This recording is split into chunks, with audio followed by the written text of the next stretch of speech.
Ce soir, nous allons dévoiler l'une des visions et révélations les plus fascinantes des prophéties de la fin des temps, sans oublier le déroulement prophétique de l'histoire mondiale. Il s'agit en fait d'une vision et d'un rêve tiré du livre de Daniel. Ce qui commence ici culminera dans le livre de l'Apocalypse, mais cela révèle même ce qui se passe de nos jours. Nous y reviendrons. Et tout cela afin que nous sachions ce à quoi nous assistons et ce à quoi nous avons affaire dans le monde. J'ai donc beaucoup à vous offrir. Restez concentrés. Nous commençons par le chapitre 7 de Daniel, la vision des 4 bêtes ou créatures. La première année du règne de Balthazar, roi de Babylone, Daniel eut un songe et des visions alors qu'il était couché sur son lit. Puis il a mis son rêve par écrit et en a fait le résumé suivant. Daniel dit « Je regardais pendant la nuit dans mes visions, et voici, les 4 vents du ciel agitaient la grande mer, et 4 grosses bêtes sortaient de la mer, différentes les unes des autres. La première ressemblait à un lion et avait des ailes d'aigle. Je regardais encore jusqu'à ce que ses ailes soient arrachées, qu'il soit soulevé de terre et dressé sur ses 2 pattes comme un homme. Un esprit humain lui fut donné. Voici une autre bête, la seconde ressemblant à un ours. Elle se tenait debout sur un côté, et 3 côtes se trouvaient à sa gueule entre ses dents. Ils lui dirent « Lève-toi, mange beaucoup de nourriture. » Après cela, je continuai à regarder, et voici, il y en avait une autre, semblable à un léopard, qui avait sur son dos 4 ailes d'oiseau. La bête avait aussi 4 têtes, et la domination lui fut donnée. Après cela, je continuai à regarder dans les visions de la nuit, et voici une 4e bête, effroyable, terrifiante, extrêmement forte. Elle avait de grandes dents de fer. Elle dévorait, broyait et piétinait le reste de ses proies, et elle était différente de toutes les bêtes qui l'avaient précédée. Elle avait 10 cornes, et tandis que je contemplais les cornes, voici une autre corne, petite, ce qui surgit après elle. Et 3 des premières cornes furent arrachées devant elle. Et voici la corne avait des yeux comme des yeux d'homme et une bouche qui proférait de grands blasphèmes et des vantardises. Et je continuai à regarder jusqu'à ce que des trônes soient dressés et que l'Ancien des jours s'y asseye.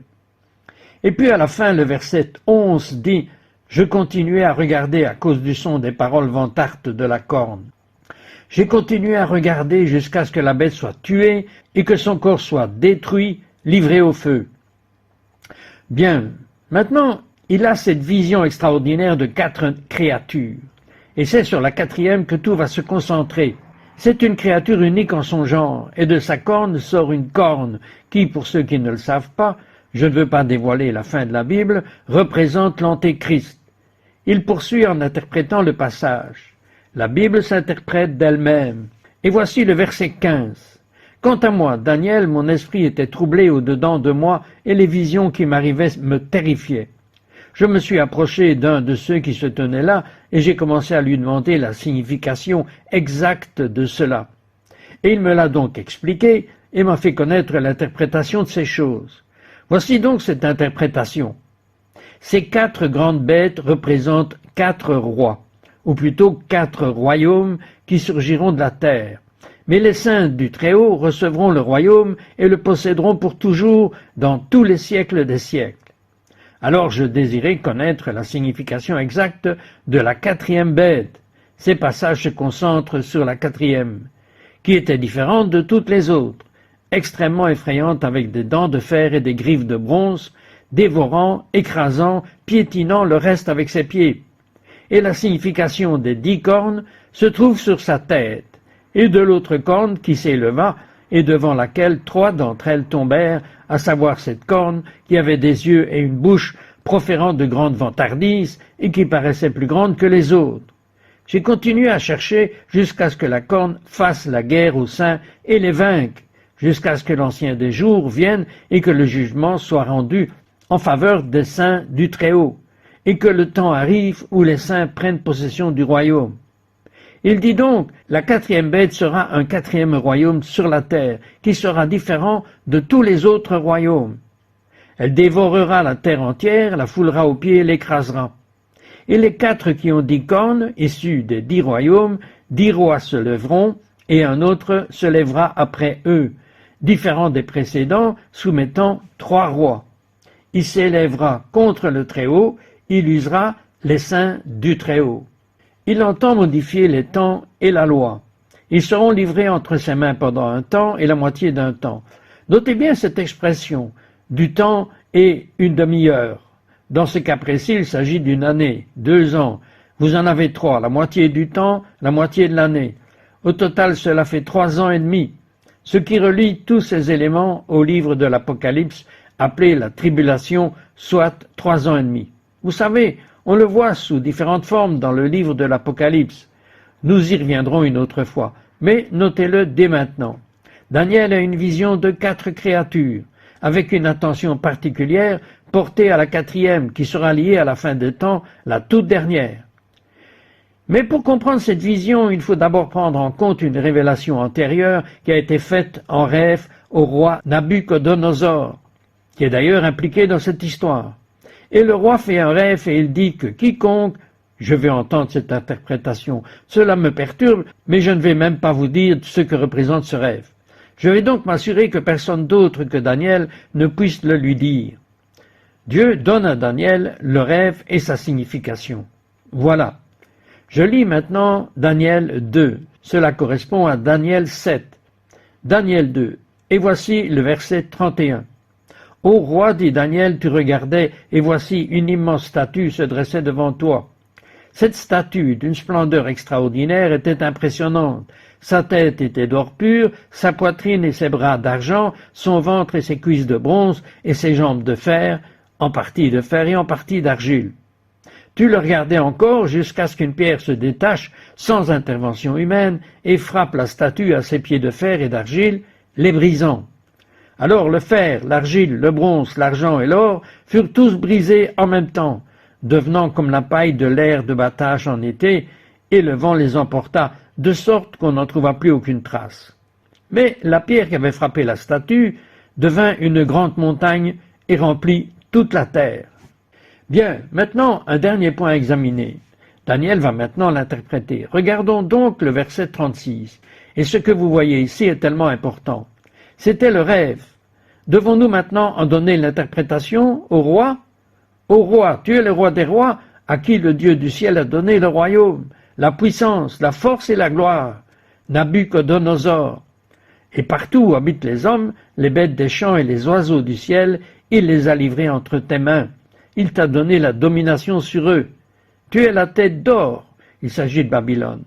Ainsi, la tête de la statue, en or, représente Nabuchodonosor lui-même, mais aussi l'empire babylonien. Le texte poursuit au verset 39. Après toi s'élèvera un autre royaume inférieur au tien. C'est le royaume d'argent. L'argent est inférieur à l'or. Puis un 3e royaume de bronze, c'est le ventre, qui dominera la terre. Alors il y aura un 4e royaume, fort comme le fer. Et maintenant au verset 44. Et au jour de ces rois du 4e royaume, le Dieu du ciel établira un royaume qui ne sera jamais détruit. Donc, le deuxième indice ici est que le 4e royaume est ici maintenant dans la statue. Il aperçoit cette grande statue en or, en argent, en bronze, en fer et en argile. Le 4e royaume est lié à une 4e créature. Bien sûr, chaque partie de la statue est liée à l'une de ces créatures. La 4e représente l'horrible créature qui avait du fer dans la bouche, des dents de fer, et qui est maintenant liée par du fer. Vous avez donc maintenant 2 images de l'histoire mondiale, et chacune d'elles comporte 4 parties. La statue montre à quel point ils sont tous liés. Ces créatures montrent à quel point elles sont toutes uniques, mais elles sont toutes liées à Israël, car chacune d'elles a pris le contrôle d'Israël d'une manière ou d'une autre. S'est opposé à Israël ou a eu un lien quelconque avec Israël. Remarquez, il passe de l'or à l'argent, puis au bronze et enfin au fer. Ce qui se passe, c'est dégradant. On commence avec de l'or, on finit avec du fer et de l'argile, ça se dégrade au fur et à mesure, ça empire. Et puis dans le livre de Daniel, parmi les créatures, vous avez la dernière créature. Il ne peut même pas le décrire tellement c'est horrible. Je ne vais pas entrer dans les détails concernant les 3 premières créatures, sauf lorsque je les identifierai afin que vous sachiez de quoi il s'agit. La première créature, comme nous l'avons dit, est la tête d'or, Babylone, Nabuchodonosor. Le deuxième royaume qui vient après est celui représenté par l'ours dans la vision. La créature ressemblant à un ours et l'argent sur la statue représente la Perse, l'Empire perse. Vous savez ce que c'est aujourd'hui? L'Iran. L'Iran est ce qui reste de l'Empire perse. Le troisième royaume, représenté dans la statue avec sa partie centrale en bronze et la créature qui lui est associée, un léopard à 4 ailes et à 4 têtes, représentant la Grèce. Le léopard figure parmi les animaux les plus rapides. L'Empire grec d'Alexandre a conquis une grande partie du monde en seulement 12 ans, un succès fulgurant. Puis Alexandre mourut et ses généraux prirent le pouvoir. Ils devinrent rois. Ils se partagèrent le territoire et ils formèrent 4 grands royaumes. Voilà donc les 4 têtes du léopard. Hors du 4e royaume, selon la prophétie, devait venir un 4e royaume. C'est ce qui arriva. Issu d'une obscure péninsule méditerranéenne, selon la tradition, il fut fondé en 753 avant Jésus-Christ, ou plutôt vers 500 avant Jésus-Christ. Ce royaume, ou du moins si l'on ne peut l'appeler ainsi, devint une république, un gouvernement dirigé par la classe supérieure, au cours des 4e et 3e siècles avant Jésus-Christ. Ils devinrent maîtres de la péninsule. Puis, à la suite de ce qu'on a appelé les guerres puniques, elle détruisit la ville de Carthage, qui amorçait alors son ascension au rang d'empire. Et ce 4e royaume, si vous ne l'avez pas encore deviné, c'est Rome. Et elle commence à se tourner vers l'Est et à dominer rapidement le monde connu. Elle commence à se diriger vers les vestiges de l'empire d'Alexandre. Et en 168, elle annexe la Macédoine. 146 prend le contrôle de la Grèce. Puis l'Espagne, le Portugal, d'autres mouvements d'Alexandre vers l'Est jusqu'en Syrie et une terre connue sous le nom de Juda, ou Judée, ou Israël, et le Moyen-Orient. Et puis elle prend le pouvoir en Égypte, où la femme qui règne, la reine, s'appelle Cléopâtre. Le 4e royaume commence à engloutir le Nord, l'Europe. Elle commence par envahir la Belgique, le Maroc, l'Algérie, la Tunisie, la Turquie, la Bulgarie, la Roumanie, la Yougoslavie, l'Autriche, la Suisse, l'Angleterre, l'Écosse, l'Irak et certaines parties de l'Allemagne. Et même une infime partie de ce qui allait devenir l'Union soviétique. Bien sûr, quand je les nomme comme on les appelle aujourd'hui. Voilà à quel point ce phénomène était vaste, s'étendant de l'Écosse jusqu'aux alentours de l'Irak. Un seul empire romain. Daniel 2, verset 33, ses jambes sont de fer, ses pieds sont en partie de fer et d'argile. Il y aura un 4e royaume, fort comme le fer, car le fer brise tout. Le fer est le plus résistant. Même si ce n'est rien de comparable à l'or, c'est le plus résistant. Comme le fer, il se brise en morceaux. Il écrasera et brisera toutes ces choses. Et vous avez vu les pieds et les orteils, en partie d'argile, de potier, en partie de fer. Ce sera un royaume divisé, mais il aura la dureté du fer. Et comme le fer mêlé à l'argile commune, et les orteils et les pieds étaient en partie de fer, en partie de poterie, une partie du royaume sera forte, une autre sera fragile. Et ce que vous avez vu, c'est que le fer mêlé à l'argile commune, ils se combineront dans la semence de l'homme, mais ils n'adhéreront pas les uns aux autres comme le fer ne le fait pas. Ok, le fer dégénéré de l'homme, mais fort. Rome, forte, toujours forte. Le fer est le plus fort de ces métaux forts. Et donc, aucun empire n'a été aussi lié au pouvoir que Rome. La Grèce a été liée à la culture, Rome au pouvoir. Comme Rome, si Babylone est la première de ces villes, Rome est l'incarnation de tous les royaumes. Tous les chemins mènent à Rome. Rome ne s'est pas construite en un jour. Toutes ces expressions que nous avons. Rome était l'absolu héritage romain et en tant qu'État. C'est l'empire ultime. Il y a un mot hébreu utilisé ici que vous devriez connaître, appelé Decoq. Cela ne sonne pas bien, mais c'est un mot hébreu, et cela signifie briser le fer. Le mot Decoq ressemble à ce que c'est. Cela signifie écraser, émietter, briser en morceaux, pulvériser. C'est ce que c'est. Rome est un pulvérisateur. Elle écrase, elle s'effrite.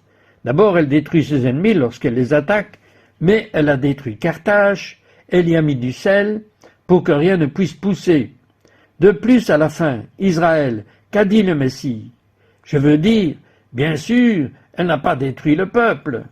Dieu l'a promis, mais le pays, toute la nation a été écrasée, le peuple de Dieu. Quand Jésus a dit, il ne restera pas pierre sur pierre, il parle de la venue de Rome, il les a détruits. Il est dit, c'est ce qu'ils vont faire.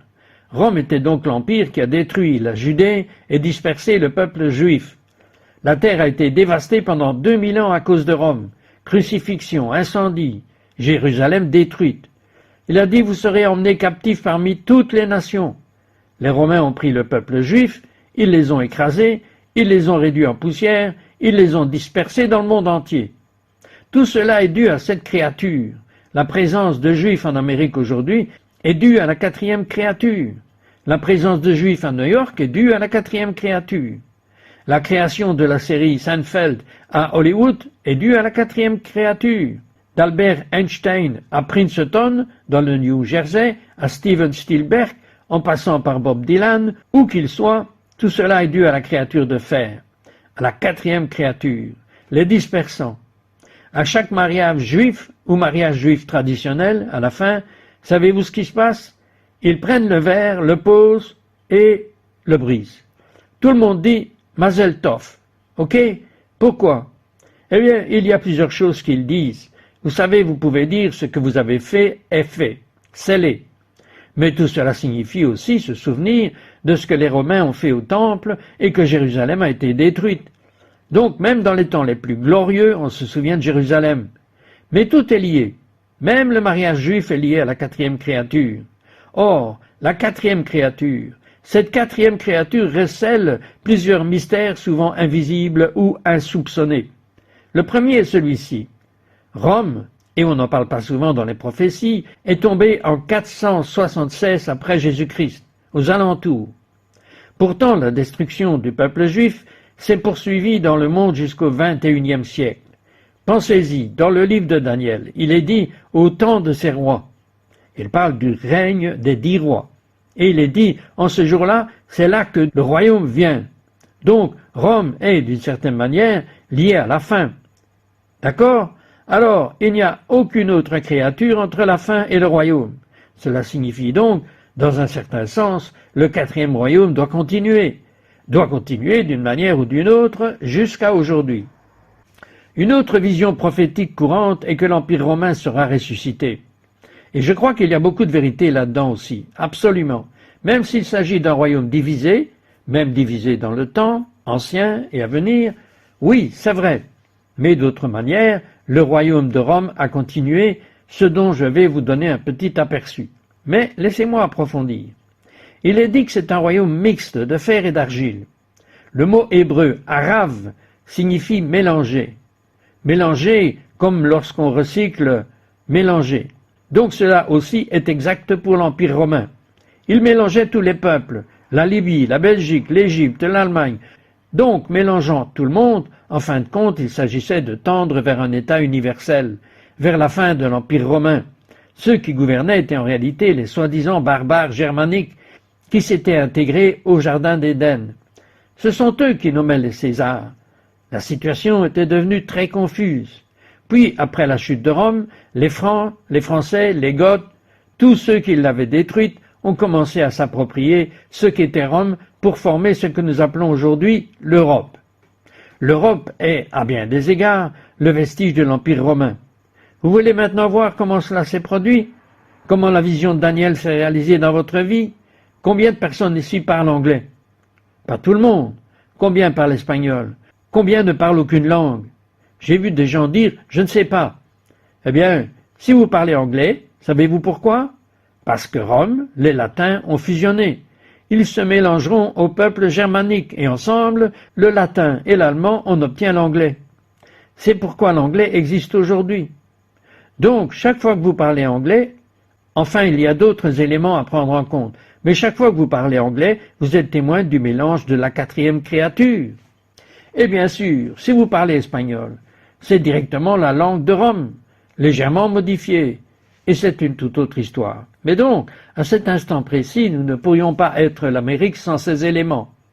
Alors, voilà, vous avez là quelque chose comme du fer et de l'argile. Le fer est solide, l'argile se brise, et il y a un secret là-dedans aussi. Il y a une révélation là-dedans aussi, car Rome a finalement été brisée, elle a été détruite. Pourtant, Rome, en étant détruite ou séparée, a en réalité soumis le monde entier. Et c'est l'un des exemples que vous voyez dans votre langue. Vous le voyez par exemple, le monde entier est imprégné de Rome. Gouvernement romain, droit romain, idéaux romains.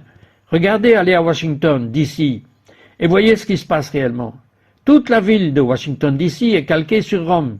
Le Sénat, oui, le Sénat est le gouvernement romain. Nos dirigeants, les sénateurs, sont romains.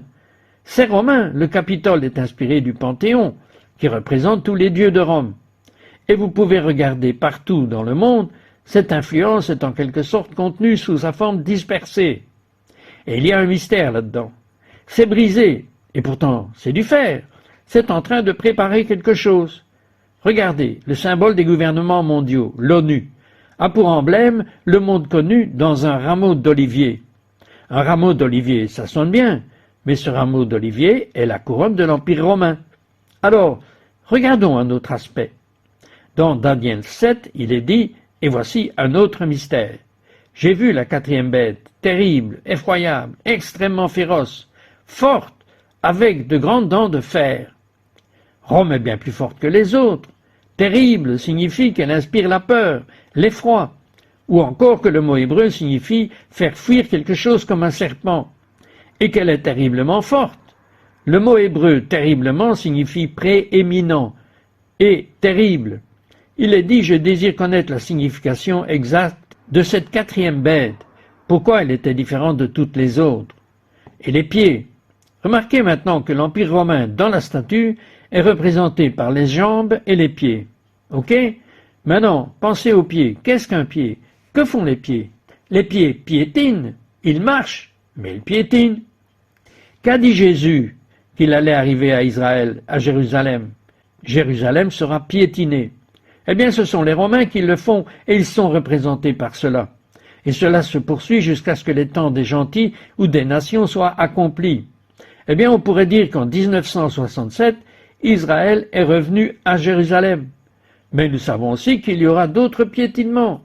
C'est difficile, mais regardez cela. C'est déjà le cas. Ce que Rome a fait a duré environ 2000 ans. Rome et les nations qui la composaient. On dit qu'elle dévore la terre entière. Le mot hébreu signifie littéralement manger toute la terre, la mâcher comme des dents de fer, assimiler, simuler, rassembler tout, dévorer tout. La nature de Rome est donc de broyer, pulvériser, assimiler, mélanger. Au XXe siècle, de la culture issue de Rome, la culture occidentale dans laquelle nous avons tous grandi est née de Rome. Elle comprend également Israël, la dimension spirituelle. C'est une sorte de bataille qui se déroule même en Amérique. J'y reviendrai. Mais au XXe siècle, de cette culture issue de Rome, sont nées les idéologies des mouvements politiques connus sous le nom de totalitarisme, où l'État est tout. L'État contrôle tout, assimile tout. Ce fut le cas dans l'Allemagne nazie, qui en était une forme. Ce fut le cas en Union soviétique, qui en était une autre forme. Dans le livre 1984 de George Orwell, un symbole est utilisé pour représenter l'État totalitaire absolu. Vous savez ce que c'est? C'est une botte qui écrase un visage. Intéressant, car, encore une fois, Rome dans la Bible est les pieds. Cela s'est aussi produit en Italie, là où se trouvait Rome, là où le mouvement du XXe siècle s'appelait le fascisme. Mussolini, le fascisme qui est l'État. Savez-vous d'où vient le mot fascisme? Il vient de Rome, de la quatrième créature. C'était un symbole utilisé par les Romains. C'était un faisceau de verges appelé les faisceaux. Nous tenons le mot fascisme de Rome. Cherchez à piétiner. Vous avez l'Italie, l'Allemagne, la Russie. L'État cherche à tout contrôler. Ce que vous avez acheté, ce que vous avez fait, ce que vous avez dit. Et quand on regarde la fin des temps, c'est la même chose. Quand on regarde le royaume de l'Antéchrist, c'est la même chose. L'une des forces clés pour empêcher ces choses de prendre le contrôle du monde, vous savez ce que c'était? Bien sûr, la main de Dieu, mais c'était l'Amérique. Dieu a utilisé l'Amérique pour empêcher les nazis, le communisme et le fascisme de conquérir le monde. L'Amérique a été fondée sur ce principe car elle avait une vision différente. À l'origine, les puritains affirmaient que nous étions là pour consacrer ce pays à Dieu. Leur vision était donc différente de celle de Rome. La règle américaine était que l'individu est sacré aux yeux de Dieu et qu'aucun gouvernement n'a le droit de s'opposer à sa conscience. L'individu est souverain et non le gouvernement. L'instinct conservateur américain a toujours été de surveiller et de se méfier de l'État. Même les pères fondateurs ont instauré ces contre-pouvoirs, car ils ne faisaient pas confiance à un État absolu. Aujourd'hui, la gauche est généralement favorable à l'expansion du pouvoir gouvernemental. On a vu des dérives totalitaires à gauche comme à droite, mais actuellement, la question des impôts est un sujet de débat. En général, et je ne suis pas là pour parler des impôts, mais ce que font généralement les impôts, c'est qu'ils augmentent le budget de l'État, car vous lui donnez de l'argent, et diminuent le pouvoir d'achat des individus. Nous assistons en Amérique à la montée en puissance d'un phénomène que l'on pourrait qualifier de totalitarisme pur et simple. Certains parlent de totalitarisme latent. Bien qu'il tente à s'inscrire dans la gauche, il n'est pas rattaché à une idéologie unique, ce qui le rend d'autant plus dangereux et répandu. Ce n'est pas comme le nazisme où le parti imposait ses règles et ses idéologies. Il s'agit d'un mouvement qui s'oppose à la majeure partie des valeurs défendues par l'Amérique depuis sa fondation. Un mouvement qui cherche à contrôler la parole, voire la pensée, à étouffer toute dissidence, à anéantir toute forme de contestation. Au lieu d'utiliser le mot hébreu « coq », issu du latin « coq », il utilise le mot « annuler ». Ce mouvement vise à réduire au silence toute opposition et à imposer une nouvelle morale à tous. Il se propage au sein du gouvernement, mais pas seulement. Il se propage dans l'industrie du divertissement, dans les médias et désormais dans les grandes entreprises. Autrefois conservatrices, les grandes entreprises sont en train de changer. Il se propage dans le monde des affaires, dans le système éducatif, dans les programmes pour enfants, sur Internet et bien plus encore. La technologie, elle se répand même dans l'armée, dans tous les domaines. Au-delà, c'est un système totalitaire auquel la plupart d'entre nous, qui avons grandi ici, ne sommes même pas habitués en Amérique. Vous savez, on a commencé à en parler, et il y a des années, on m'a dit « Ok, politiquement correct ». C'est ce qu'ils ont dit. Mais maintenant, la situation a évolué. C'est la même chose. Nous ne vous permettrons pas de vous exprimer contre. Nous ne tolérerons aucune dissidence. En fait, nous chercherons à vous forcer à approuver ce que nous avons dit. Vous savez, en 1984, George Orwell nous avertit qu'à la fin, le gouvernement ne se contente pas de dire « ne parlez plus ». Il cherche à forcer les citoyens à louer le gouvernement.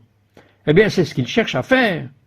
Célébrer. Et si vous ne célébrez pas ce que la Bible considère comme mal, nous reviendrons et nous vous punirons. Mais c'est ce que Rome a fait. Ils ont cherché à forcer tout le monde à reconnaître que César était Dieu. Et vous savez pourquoi? Quand vous entendez parler de ces histoires de chrétiens jetés au lion. Pourquoi? Parce qu'ils ont refusé d'offrir des sacrifices ou de l'encens à César. C'est pour ça qu'ils sont allés à la mort. C'est une pulsion totalitaire dans notre monde actuel, une pulsion romaine. Les enfants américains sont endoctrinés dès leur plus jeune âge pour penser comme on le leur dit et s'opposer à tout ce qui va à l'encontre de cela.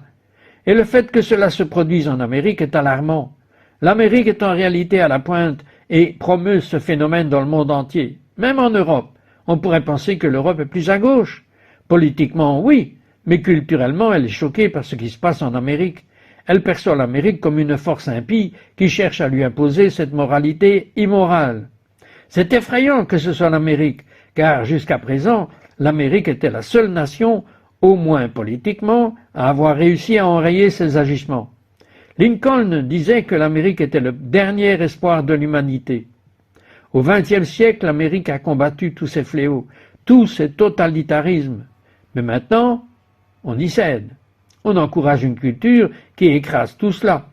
C'est typiquement le genre de choses qui annonce la fin des temps. C'est ce que nous savons, car nous savons qu'à la fin des temps, d'une manière ou d'une autre, cette civilisation romaine se manifestera ouvertement. Mais cela commence déjà. Et quand on voit ces choses, on voit une culture qui cherche à écraser toute forme de dissidence. Ajoutons à cela le fait que les problèmes qu'ils essaient d'écraser sont précisément des questions bibliques ou de morale biblique. Et cela tend même à être anti-chrétien, ce qui nous amène à conclure que tout cela est lié à ce que la Bible dit pour les derniers jours. Une civilisation antichrétienne qui cherche à écraser toute dissidence, ce qui conduit à l'Antéchrist lui-même, qui est la corne de la bête finale. Nous voyons à la fois un esprit antichrétien et un esprit qui cherche à soumettre toute opposition, notamment chrétienne ou conservatrice. Ce n'est pas par hasard si les grands mots, les forces totalitaires, le nazisme, le communisme étaient passionnément antichrétiens et passionnément antisémites. Il y a une raison à cela. C'est le début de l'esprit de l'Antéchrist. Et il ne s'agit pas seulement d'une prophétie de la fin des temps. Cela affecte votre vie maintenant. Un autre mystère à prendre en compte concernant le passage de Daniel à ce que nous observons aujourd'hui. Il y a autre chose à propos de cette créature, et je voudrais attirer votre attention sur un mot que je n'ai presque jamais entendu mentionner, et pourtant il est présent en hébreu. Il est dit que cette quatrième créature était différente de toutes les autres. Différente, elle se distingue nettement. Rien de comparable à Rome était différente à bien des égards. On pourrait dire qu'elle était différente, mais il y a quelque chose de particulier ici. Je vais partager quelque chose que la plupart des gens ignorent. Il est dit dans certaines Bibles que la quatrième créature était différente des autres. Eh bien, tout d'abord, regardez les autres créatures. Ce sont des animaux. Ils présentent des similitudes, mais ce sont des animaux. La quatrième créature, on ne dit rien. Pour le premier, on pourrait dire un lion, puis un ours. Ok, on a quelque chose, on a un léopard, mais pour la quatrième créature, il n'y a rien. On ne voit pas ce que c'est. La quatrième créature contient en fait du métal. Elle a des dents en fer et des griffes en bronze. Or, le métal ne pousse pas. Le métal n'est pas naturel. Le métal n'est pas biologique. Le bronze non plus. Le métal et le bronze sont des matériaux que l'homme façonne ensemble. C'est diversifié. C'est comme si, quand on voit quelque chose en métal qui bouge, on pensait presque à des robots. Vous savez, je ne dis pas que c'était un robot, mais je dis qu'ils ont cette particularité. Ce n'est pas fondamentalement naturel. Ce n'est pas naturel. Le mot hébreu pour le décrire en anglais, on dit que c'était différent. Mais le mot hébreu est shana. Shana ne signifie pas seulement différent. Cela signifie altérer. Cela signifie changement, transformation. Il est utilisé le plus tôt dans la Bible, dans Daniel 7. Il est dit que l'Antéchrist cherchera à modifier les temps et les lois. Il cherchera à changer les lois, les temps et la nature. La quatrième créature, j'ai vu une corne en sortir. La corne était aussi appelée Shana. Elle était diverse. Ils ont vu mon Antéchrist. Il y a quelque chose qui incarne le royaume dont il est issu, est appelé la bête. Il y a quelque chose de contre-nature en lui. Non seulement il est mauvais, mais il y a quelque chose d'anormal. C'est quelque chose d'altéré, fascinant. Pourquoi? Ce n'est pas seulement pour vos tableaux de prophétie, c'est pour votre vie. Voyez-vous, nous vivons dans une civilisation de plus en plus caractérisée par ce mot « shana », qui signifie contre-nature, altéré. C'est intéressant, le mot grec pour quelque chose de façonné par l'homme d'artificiel est technétat. Nous en tirons le mot technologie. Nous avons la civilisation la plus avancée technologiquement, mais cela va de pair avec l'essence de « cette quatrième créature n'est pas naturelle, elle est contre-nature, contraire à la nature ». Ainsi, dire qu'à la fin des temps la culture sera contre-nature, altérée, l'homme changera la nature de la nature et la nature de l'homme. Cela vous semble familier? Cela devrait car vous le vivez. De ce seul fait, nous pouvons affirmer. Imaginons que nous ne vivions pas en 2026, mais que nous venions de lire le livre de Daniel. C'est là que réside le message. Nous pouvons même dire qu'à la fin des temps, la culture mondiale sera fondée sur la parole. Hana ou Shana, ce qui signifie que cela ira à l'encontre de ce qui est. Vous pouvez le comprendre comme cela ira à l'encontre de la nature. Elle s'opposera à la nature même de la création divine. Ce sera une guerre contre la nature humaine. Mâle, paternité, femme, féminité, femelle, ce sera une guerre contre le genre. Elle s'opposera à la nature même de la sexualité. Elle s'attaquera à la nature même du mariage, de la famille, de la société, de l'humanité, de toute chose. Elle cherchera à la transformer. Elle cherchera à la modifier. Et ce fait même, lorsqu'il est dit que l'Antéchrist cherchera à faire cela, à altérer, transformer, métamorphoser ces choses, est lié à sa guerre contre les saints. Donc, maintenant, combinez tout cela. Je combine le mot Shana et le mot Dakak, écraser, et vous obtenez une civilisation. Mettez-les ensemble. Qui fera la guerre à la nature ou cherchera à écraser quiconque s'y oppose? Et vous avez là, sous vos yeux, la culture de l'annulation, un phénomène politique. Et ce n'est pas tout. Ce que nous voyons maintenant, c'est le début. C'est incroyable. Vous pourriez passer à côté, mais tout est là, dans le livre de Daniel. 2 mots hébreux liés à la 4e génération. Et nous y vivons. On endoctrine les enfants à cela. Ceux qui disent que c'est de la folie sont mis au banc. Et c'est un peu comme si les chrétiens s'étaient retrouvés à traiter avec Rome. Vous savez, quand on regarde la culture qui a persécuté les chrétiens par le passé, la plus célèbre est Rome. Et aussi la culture qui s'est opposée à Rome pour détruire Israël. Eh bien, voilà où va le monde. Maintenant, que nous dit-il? Ramenez le trophée à la maison. Que nous apprend cela pour le moment? Il y a encore beaucoup à dire. Nous reviendrons plus en détail sur ce mystère ultérieurement. Mais que révèle-t-elle sur notre journée? Cela signifie que nous avons une culture qui cherche de plus en plus à s'opposer à Dieu. Mais ici, elle est décrite comme une bête. Une bête? Les bêtes ont du pouvoir. Il est dit que le pouvoir a été donné pour un temps. Il a été donné à la domination pour un temps, mais seulement pour un temps déterminé. Son pouvoir n'est pas légitime devant Dieu s'il s'oppose à Dieu, et à la fin, son temps sera révolu. Alors, même si malgré tout vous regardez ce monde, cette culture, et que vous dites « Que se passe-t-il? C'est de la folie. Comment puis-je réagir ?» Sachez que même si cela paraît fort, tenez bon. Au final, ce n'est pas aussi puissant que le Très-Haut qui combat toutes les bêtes. Ne vous laissez pas intimider. Parce que c'est comme pour Daniel, et il était troublé par cela. Mais écoutez, tous les premiers chrétiens ont eu affaire à cela. Le peuple juif du 1er siècle, lui, a fait face à cette situation. Et donc nous sommes en train de générer la situation. Mais ne vous laissez pas intimider. Ne vous laissez pas intimider par la bête. N'ayez pas peur, ne vous soumettez pas à une culture bestiale. Écoutez, laissez-moi vous dire quelque chose tout de suite. J'ajoute simplement ceci à tout cela. Il y a le Messie, et ensuite l'esprit du Messie vient dans le monde, ok? L'esprit du Christ est ici.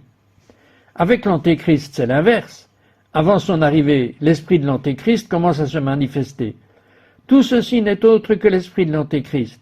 Et c'est pourquoi c'est antichrétien et antisémite en même temps. Ne vous soumettez pas à cela. Ne restez pas silencieux face à cela. Ne vous laissez pas entraîner, car la puissance de tout ce qui s'oppose à nous serait la plus grande qui soit. Mais en fin de compte, si cela s'oppose à Dieu, c'est là que nous devons tracer la ligne et dire « Non, je suis Dieu le Très-Haut, vous n'êtes pas le Très-Haut ». Je ne vais pas entrer dans les détails, mais il y avait une histoire sur Internet à propos d'un pasteur au Canada. Quand la police est arrivée et a dit d'interrompre ses offices de Noël, il a juste dit « Sortez ». Il est polonais, il a donc vécu sous le régime communiste. Il a dit « Sortez, sortez ». Et ils l'ont fait. N'y participez pas, n'y allez pas. Écoutez, ne vous laissez pas divertir par la bête, les tentations de la bête. Vous n'êtes pas d'Hollywood. Hollywood ne détermine pas votre vie intérieure et ne devrait pas la déterminer. Nous allons parler dimanche de la façon de surmonter vos pensées. Mais vous ne devez avoir aucun contact avec la bête. C'est sale. Vous appartenez à quelque chose de bien plus grand. Vous êtes du royaume de Dieu très puissant, qui subsistera et qui à la fin triomphera de tout. La bête fait la guerre aux saints, aux êtres saints, mais les saints tiennent bon. Ils sont les seuls à résister à la bête. Et par la puissance d'un plus grand, dit-il, non par la puissance de la bête, mais par la puissance de l'agneau. Vous vous souvenez de la semaine dernière? L'agneau triomphe de la bête. Au final, ce sont ceux qui sont les meilleurs qui seront victorieux. Qu'est-ce que cela vous indique? Tout cela avait été prédit il y a des milliers d'années. Dieu le savait. Alors, pas de panique, Dieu est au-dessus de cela.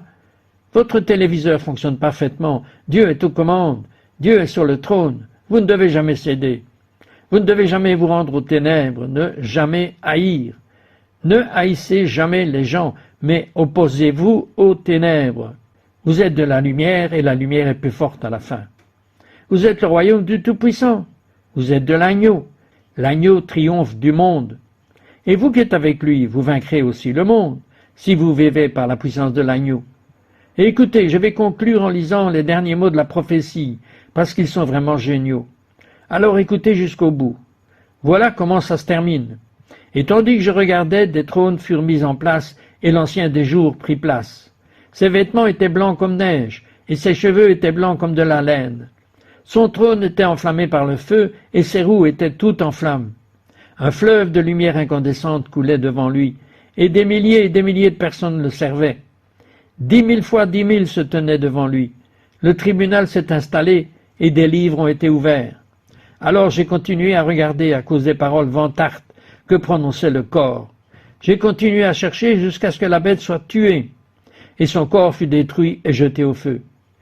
Et voici, devant moi, quelqu'un qui ressemblait à un fils d'homme venait sur les nuées du ciel. Il s'approcha de l'ancien des jours et fut conduit en sa présence.